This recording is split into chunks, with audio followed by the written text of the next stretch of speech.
The ball well. It was just in the final third we hadn't quite managed to connect, and we just said that we've got to keep possession as we have been, and in the end the chances will come and they will tire, and that's pretty much what happened. And once you've got the first, it opens the game up, really. You've said that you want this team to mature and learn how to win the big games and the difficult games. The patience the team showed tonight speaks exactly to that game plan, doesn't it? Yeah, I think it's a while, of course, since we had an away game in a full stadium and having to deal with that sort of hostility.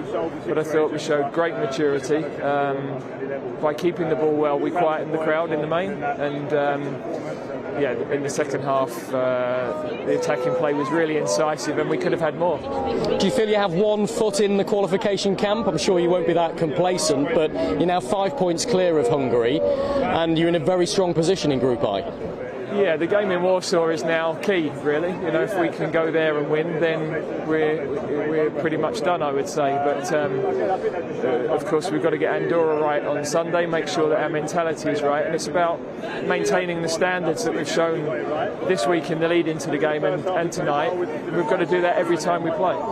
Gareth, we've got video evidence of racist abuse amongst the Hungarian supporters tonight. I can tell you that I personally saw 4 separate incidents with 4 separate individuals. There were more monkey chants around us where we couldn't identify individuals.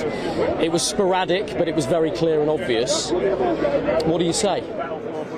Yeah, well, I can only go on what you're telling me, and if that is the case, then we know it's not acceptable.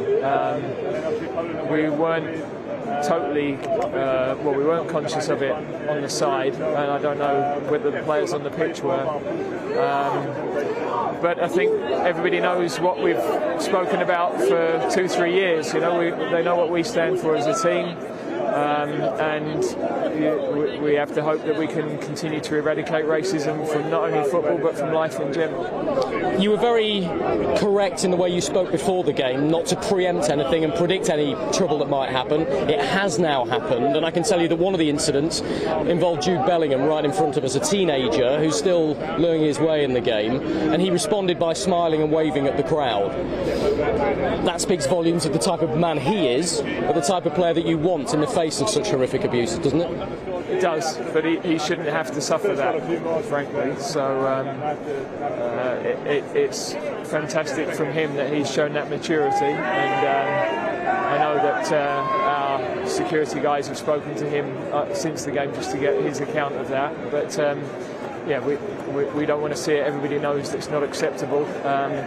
But he's shown great maturity, if that's the case, in how he's dealt with it. Briefly and finally, will the FA complain? I mean, if you didn't hear it yourselves and the players didn't hear it, that might make it difficult. But I suspect when you see our evidence, you might feel differently. Will you complain if that's the case? I think UEFA have taken its fixture really seriously. You know, they're obviously taking accounts on everything, difficult. I'm not really across all of the process of that, I'm sorry, I'm losing my thread because I've got somebody shouting in my area.